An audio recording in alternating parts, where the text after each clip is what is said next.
Hello everyone, it is time for our Bible reading. Today's reading is taken from the book of Genesis, chapter 40 verses 16 to 23 and chapter 41 verses 1 to 7. I will be reading from New International Reader's Version. I read, "The chief baker saw that Joseph had given a positive meaning to the wine taster's dream. So he said to Joseph, 'I had a dream too.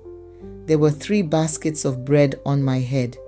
All kinds of baked goods for Pharaoh were in the top basket, but the birds were eating them out of the basket on my head.' 'Here's what your dream means,' Joseph said. 'The 3 baskets are 3 days. In 3 days, Pharaoh will cut your head off. Then he will stick a pole through your body and set the pole up. The birds will eat your flesh.' The 3rd day was Pharaoh's birthday. He had a feast prepared for all his officials. He brought the chief wine taster and the chief baker out of prison.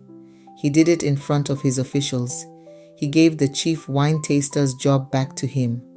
Once again, the wine taster put the cup into Pharaoh's hand. But Pharaoh had a pole stuck through the chief baker's body. Then he had the pole set up. Everything happened just as Joseph had told them when he explained their dreams. But the chief wine taster didn't remember Joseph. In fact, he forgot all about him. When 2 full years had passed, Pharaoh had a dream. In his dream, he was standing by the Nile River. 7 cows came up out of the river. They looked healthy and fat. They were eating some of the tall grass growing along the river. After them, 7 other cows came up out of the Nile.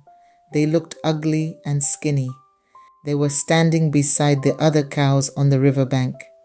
The ugly, skinny cows ate up the 7 cows that looked healthy and fat.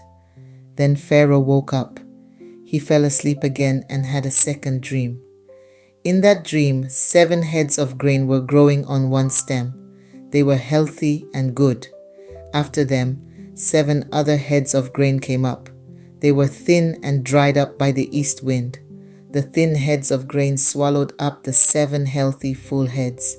Then Pharaoh woke up. It had been a dream.